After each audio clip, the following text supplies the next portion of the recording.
Sam, we've thrown another thriller at you. Geneva, the debut from actor turned writer Richard Armitage.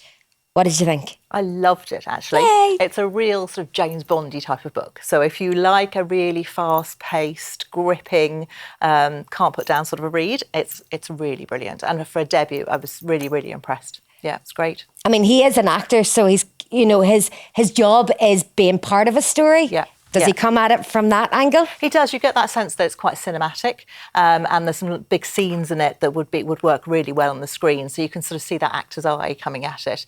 But no, he really captures the characters, which I thought was great. It features Sarah Collier and Dan Collier. Sarah's a Nobel Prize winner, and Dan is her husband. And they're sort of invited to Geneva by a guy called Professor Moritz, who really wants Sarah to endorse a product that he's invented, this thing called Neurocell, which is all related to Alzheimer's. So I thought it was a very topical book, actually, from that perspective, because a lot of us are dealing with, Alzheimer's, and it was really good and really sort of covered that really well.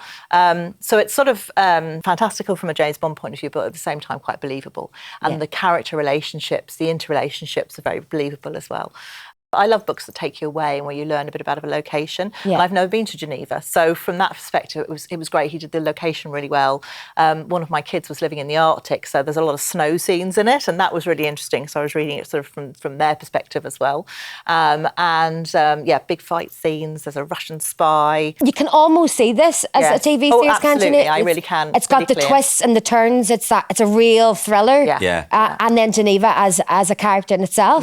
Yeah, absolutely. And this sort of the building this Professor Moritz has built is very sort of, it feels quite space age. It's up a mountain, it's lots of glass, and it's a fantastic set. I presume that when you're writing a crime genre, it may involve a lot of research. Yes. And then, did you ever find when you do a lot of research that you end up going down a rabbit hole whereby you go, now I want to change the book completely and just write about this rather than the book I was going to write? It can happen. What tends to happen is you'll focus on the one idea, and because you know that you're only going to use about 10% of the research, maybe only 5% of the research in the actual book itself, but you need to know all of that background so your voice is authentic for the reader. Yeah. So, if I'm writing about a comedian on stage, I want you to be able to read that and feel that I'm a comedian on stage. And that you're not seeing holes in it and you're not jerked out the story. Yeah.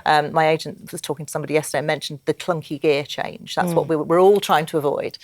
So that's why the research is so important. But I find stuff and I find interesting things and I make a little note and I'm like, I'll do that. You say that for a future book. And do you speak into something or do you write it all down? No, I write it all down. Yeah. I mean, both the skill sets are quite similar, in terms of people think that, writing a crime is easy, comedy is easy. You have to structure stuff very well. Yeah, well, I suppose when people ask me what do I do, it's easy for them just to go, he is a comedian. Yeah. But the actual thing I do more than anything else is write.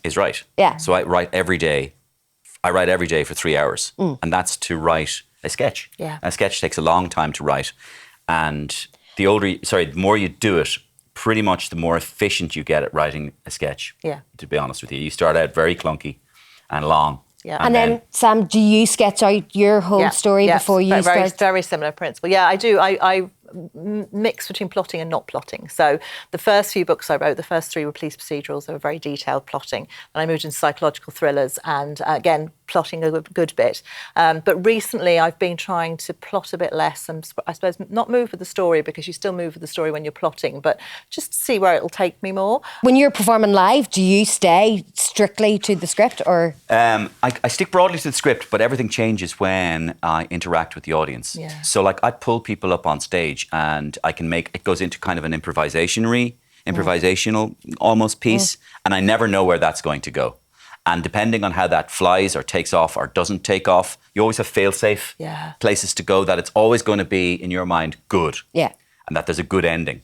I actually think both your jobs are so they are similar. Because, I mean, you write proper but you real make books. it, I mean, it's a real compliment because you make it look when you read it, it reads really easy. You don't envision all the tiny work that goes into it. The same with you. We laugh. We don't know all the work that's went into it. Yeah, and nobody cares about the work that's put into it. I care, Mario. Yeah, I well, care deeply. nobody gives a damn really, and that's not that. And that's not the point. The point is, well, no, because like when you're reading the book, Yeah. like with Richard Armitage.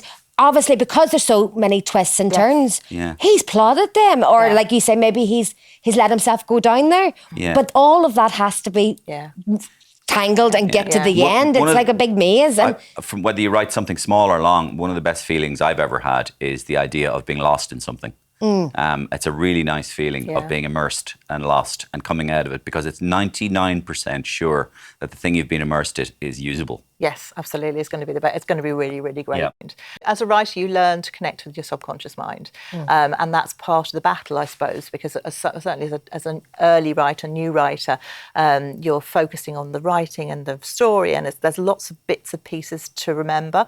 But I think once you've been at it a while, then the story, the writing part of it becomes much easier, and then it's all about the story. And certainly, something like the Geneva with Richard Armitage, he would have had to look at all the. When you're writing crime, you have to foreshadow a lot. There's a lot of things that have to happen. It's like cogs turning. It's a bit like you when you're on the stage. Yeah. You need these bits to happen, otherwise these bits aren't going to.